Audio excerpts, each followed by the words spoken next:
So I've had a couple of people asking me to make a tutorial on how I make my videos, my little animations, to which I can only say, bro, no, no.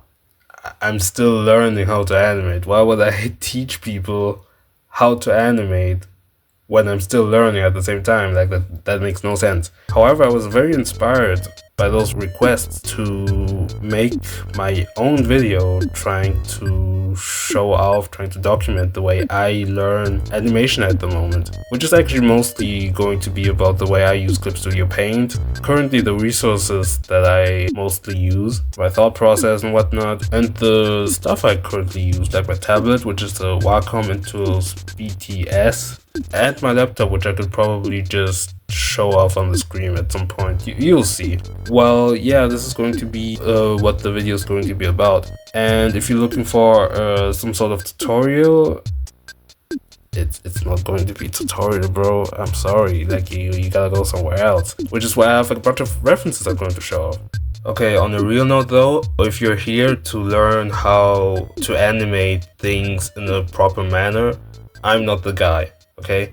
I'm not in the position to do that, as I am still learning myself, so I can't give you any explicit advice. However, if you truly are in the need to learn animation as it interests you by any chance, I can only provide you with things like resources or spots where you can actually learn animation. Among one of the resources, which is today's sponsor, Skillshare. Thankfully, through today's sponsor, you can have access to an online learning community hosting thousands of classes made by actual industry experts, ranging from subjects like video editing, film, to even animation. And speaking of animation, I went out of my own way to find classes that might interest me, and I stumbled on the animator Tony Copantoja, who teaches a masterclass on how to learn animation to begin with on Adobe Animate. And after watching the lesson and trying it out myself, I can only guarantee you that this is the class you should go for if you want to learn animation and you have no clue where to start off to begin with. All the fundamentals that I learned myself when I started animation are all contained in this single lesson. And if I could start off all over again, this is where I would go immediately to learn. So if this lesson piques your interest and you want to try out Skillshare yourself, you can click on the link in the description of this video, which grants you a 1-month free trial of Skillshare, which is accessible to the first 500 people who click on it. So if you follow the lessons and you practice in 1 month's time, you're gonna be insane, so don't miss out on that. Alright?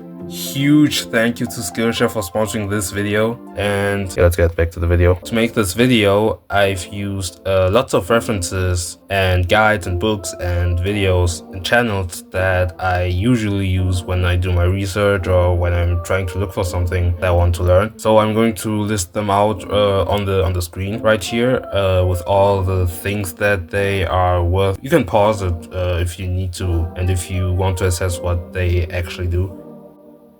But one thing you should by all means read is the Animator Survival Kit. This is the book you need the most, okay? Well, not the most, but this is the crucial book that you have to read. So read it, okay? Read it. So you know the gist, it's Clip Studio Paint, alright? When I make a new file, I go on File, New, then you got this window popping up, and as you can see right here are all my settings, which are actually based off of Dongchang, which you will have known if you actually read the references that I just pointed out earlier. But as a default setting, I keep my frame rate at 24 FPS. I also keep my settings organized through presets, so if I want to have a particular canvas that is supposed to be a certain way, I'm probably showing off how I organize them, and yeah, that might be helpful if you want to keep things a bit organized and stuff. So I met with the canvas right here, and one thing that I find also important is the way you organize your layout. So personally, I just only switched out the tools and the layers right here, but if you find a way you want to make your stuff comfortable enough to navigate through, and do your thing. Don't just copy me, alright? So here's what I do before I even start to draw. So I go to the bottom, I click on new animation folder. Here you got the animation folder created. Then I make another folder in the inside. I rename the animation folder, which is the A layer. And inside of the A layer, I'm going to add a folder which is going to contain more layers on which I'm actually going to draw on. And right here, I'm going to make 4 of them. And for each one, I'm going to assign them for a specific thing. So R is going to be for the roughs. TD is just tie down, or in Japanese thingy Genga. The other one is going to be the cleanup, so the clean lines and all that. Once that's said and done, I go to the button right there and I assign the folder, the folder that says 1, and I click on it. So it's actually assigned on the timeline, which I'm going to explain in a bit. The way the timeline works on Clip Studio Paint is by assigning the different layers that have been made and that are going to be assigned on the timeline. So it's just as before. I right click, I associate the frame that I'm going to use. You get the gist. With this blue thingy right here, I shorten or extend my animation how I want. And I also do this thing where I pick each layer of my animations and I can drag them on my timeline however I want. One thing that I forgot to mention is that when I make an animation and I need to add more frames in a certain section, they're going to be named in a specific way, like layer 1, layer 2, and it's not very pretty and it can be confusing as well. So what's helpful is that when I go to this menu and I go to edit track and click on rename in timeline order, it's all going to be organized and automatically renamed, which is pretty helpful. So yeah, cool.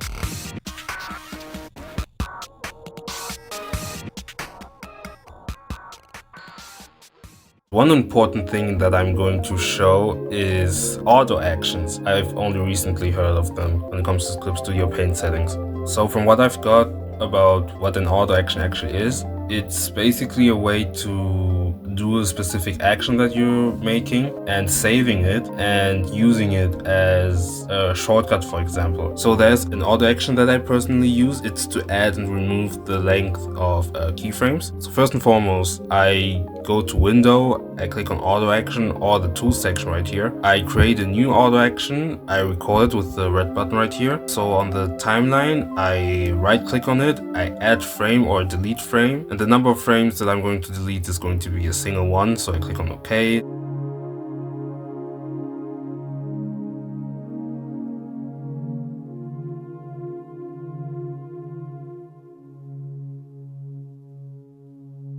Then in shortcuts, I'm going to add each action as a shortcut. So what I've done is to add a couple of frames is assigned to F6, and to delete some is going to be F4. And in the middle, I've got F5 to create a whole new frame. You can just kind of play around with all these things. Also, if you're familiar with auto actions, let me know, because apparently it's really useful in general, and I've seen people being super creative with them. I've never understood how it specifically works or how people specifically use them. So yeah, please let me know. And yeah, that should also incline you to customize how you want to use auto actions.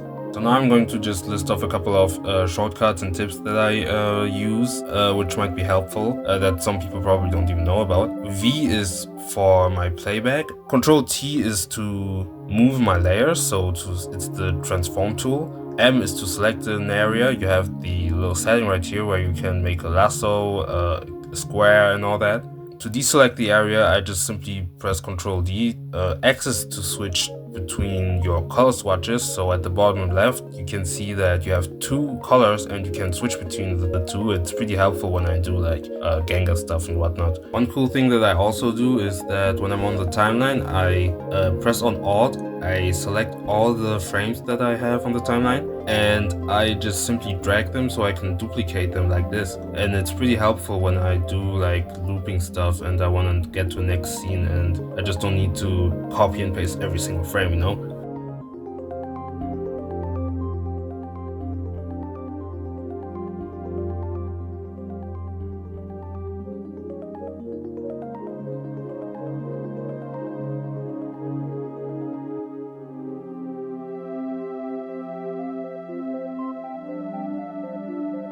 Some people have also asked me what tools I use, like the brushes and stuff. So it's actually pretty simple. I mean, I just use a default G pen, no pen pressure, 2.5 or 3 pixels, no anti-aliasing, no stabilizer, and it's not at full opacity. I don't know why I do it like this. It's just a preference, but what makes me comfortable. But you can animate however you want, you know. And then I have an eraser, and that's it.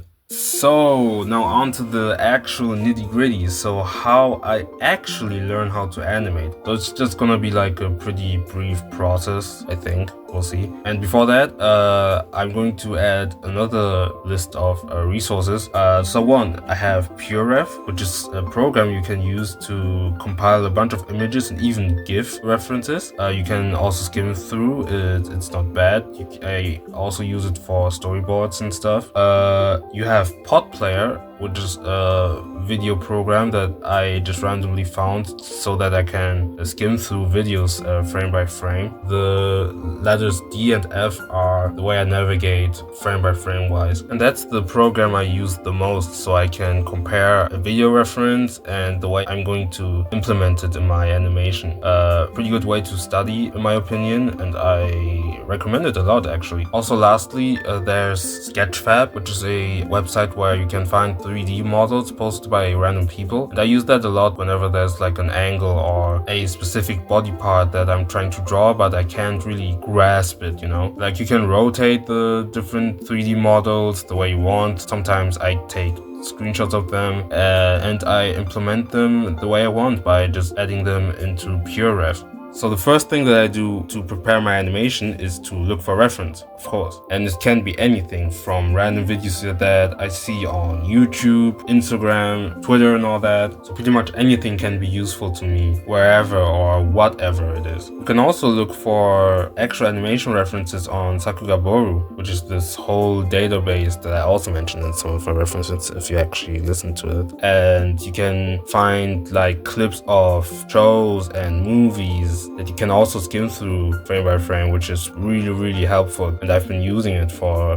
quite a while now. For this small, I guess, demo, I'm just going to use this old animation that I made back in July, which is this bouncing ball animation that I made for actually learning how to animate volume 1. And I'm just going to use this as a reference. The way I break down my animations is through the pose-to-pose method. So I have the keys, extremes, breakdowns, and in-betweens. This is how I label them. And if you don't know how all that works, this is the video by Alan Baker, which I also listed in my references, if you actually looked at it. And he perfectly explains not only the pose-to-pose method, but also the other 11 principles of animation. So I highly recommend it. It's like the base of everything that you're going to make. So yeah. So for the first breakdown, I do it like this. I have my reference right here, I have my layer and where I'm going to draw on. And what I'm going to look for is the most accentuated poses, those that are going to be the most important for my animation. Those that start and end as single movement. So I have the bouncing ball right here. You have the beginning point at the top and the point when it's going to touch the ground and when it bounces back up. So these are the 3 points that I'm going to use as key poses. Then I'm going to figure out the timing of each action of the animation. And the way I do it is, it's kind of tricky, but if you notice it, there's a certain rhythm when you see a bouncing animation. And this particular principle is what I applied to a lot of animations or video references. And what I usually do is I tab my table according to the timing of each keyframe. So for the bouncing ball animation, what I would do usually is this.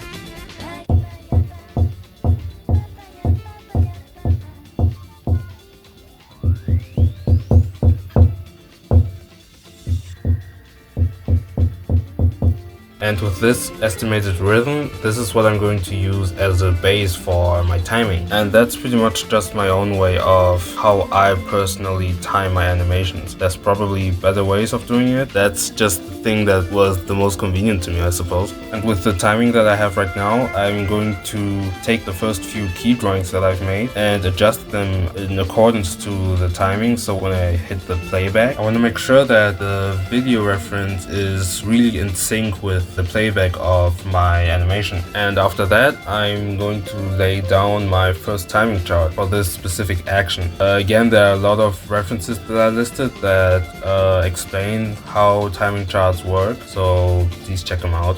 Please. They explain them way better than how I'm going to explain them. Basically, how I lay down my timing chart, I have two indicators of one frame and the next keyframe. In between are going to be all the frames that I'm going to add. This is just an indicator to show the amount of frames that are in between one keyframe to another and how their distance, their approximative distance is laid down to represent things like acceleration or deceleration. As in animation, it's called easing in and easing out. Also a principle of animation that is important to learn. And since you're restricted to the timing that you've chosen and you can't rearrange the keyframes, you are also restricted on the amount of frames that you're going to add in between the two keyframes of this particular action. Which also means that spacing is super important, and that's also something that I'm going to break down with the next post-to-post step, which is the extreme.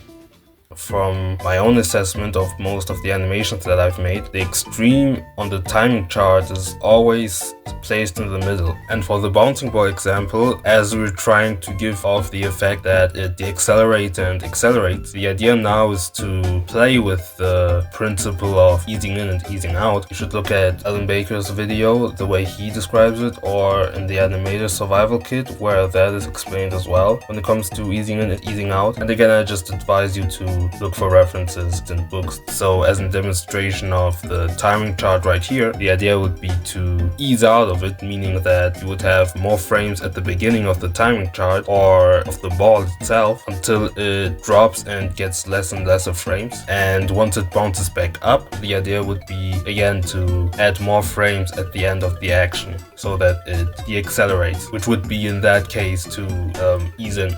For breakdowns, the way I would describe them is a more defined definition of the movement that you're trying to convey. As for the timing chart, it's the same principle in which you would just place your breakdown between the extreme and the keyframe. And this is the part especially that defines how you're going to do your easing in and easing out. So given the motion I want to go for in the bouncing ball test would be to accelerate the movement at the beginning, and once it bounces back up, it slows down or it eases in again. And lastly, you have the in-betweens. This is going to be the part that's going to smooth out your whole animation. So the idea is the same on the timing chart, where you would just have to place the in-between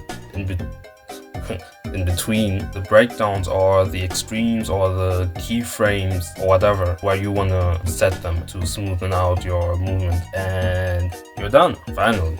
Tedious, isn't it? And from what I've learned and all that, I just take these principles and stuff and I apply those on every single movement of every single one of my animations. Tedious, isn't it, huh?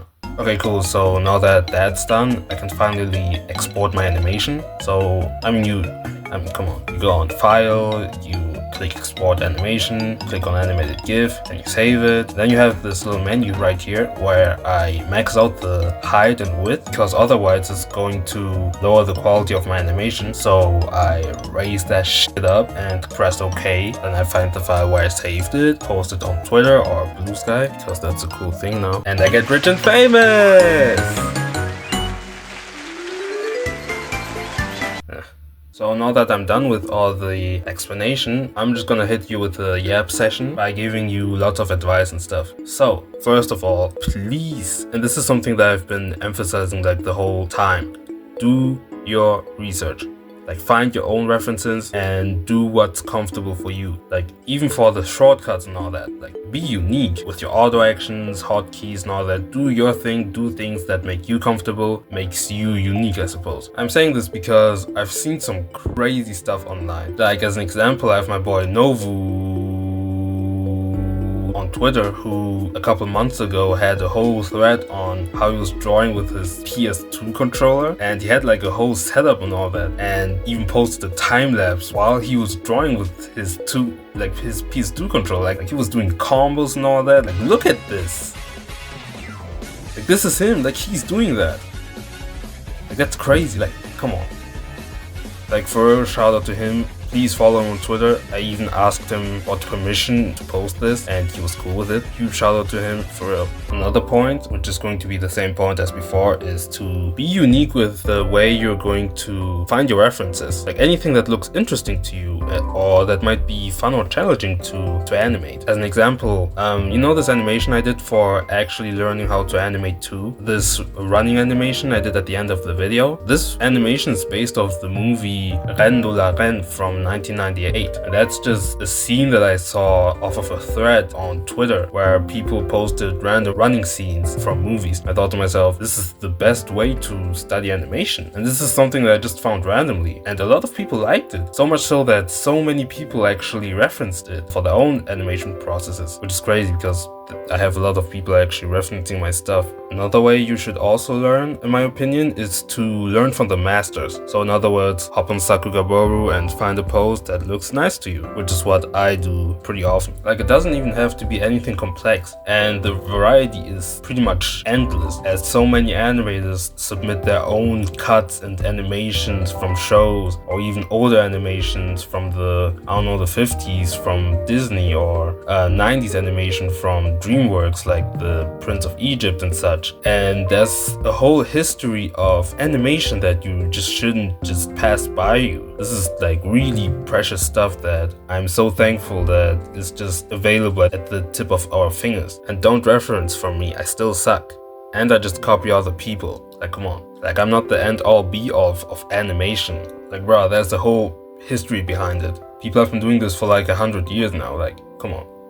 Talk to people who are actually better than you, like miles better than you. So people on Discord and stuff. I can't really recommend you any servers because most of them are kind of private. But frankly, most people are actually pretty nice. They're always ready to actually help you when you're messing up somewhere. Watch better guides on YouTube too, please. Well, this is not really a guide, I suppose. Still, it actually brings you a long way. Oh, and lastly, the animation aspect is important and all, but there will come a time in which you're going to be forced to improve on your draftsmanship. In other words, your drawing skills. I mean, me personally, obviously I'm still learning and improving and all that, but I had somewhat of the advantage that I was already someone who was drawing fairly regularly and studying and stuff, but it's still something that you have to do, you know? It's tedious and all that, but it just kind of is what it is. So for that, you would also have to do some research. I'm already focused on anatomy stuff, so I could give you some examples of anatomy books that I personally use to study. For one, there's Anatomy for Artists by Tom Fox, the Morpho books, the Craig Atterbury book about perspective, and one lesson that I personally like, that I watch from time to time and practice on my own time, is Peter Hahn's dynamic sketching class. Shout out Shea Kruger. Alright, so I suppose this is the end now. I will probably share this video to a fair amount of people, mostly on Twitter too, or maybe on Discord. So I hope to God that people much better than me stumble on this video and just rip me to shreds, because chances are if I spew some nonsense, they can actually reply to my video and explain what I said wrong, because I don't want to live through the embarrassment of spreading misinformation or something. Also, I see this thing where people are really worried about their skill level or whatever. Honestly, like, for me personally, this has never been like an issue, because I simply don't care about that. Just the simple act of animating is what fulfills me. So I would say, like, honestly, when I see people like that struggling to uphold their expectations when it comes to their skill level, I can only tell them, like if that's you who thinks like that, I can only tell you that you shouldn't worry about that. You shouldn't worry about getting better. It's just the fact that you're doing it that matters, isn't it? I mean, this is not a competition, is it?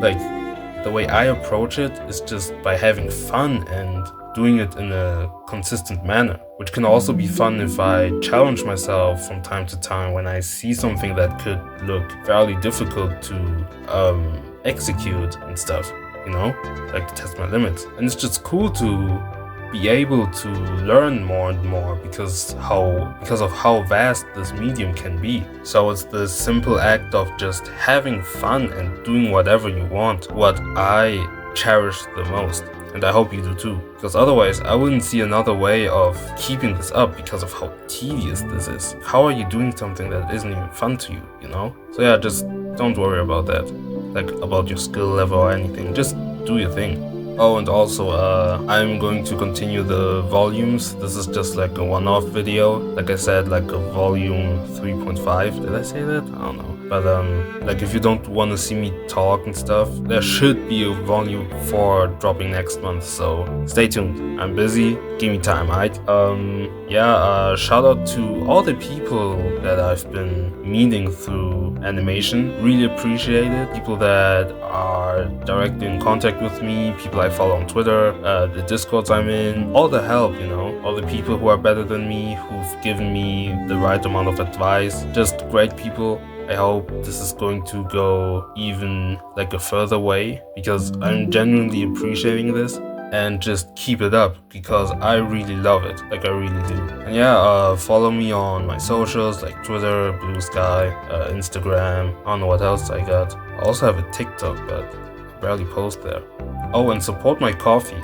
I post my Clip Studio Paint animation files there. Do you want to see an example of how I animate my stuff? Yeah, you do you. And I would highly appreciate that. Thank you for the support. Thank you for following my progress in learning animation. Just keep doing your thing. And don't just copy one by one other people's stuff. Because if I wanted to see other people's stuff, I would just go to the other person's stuff. So be creative. Alright? Cool, okay, bye.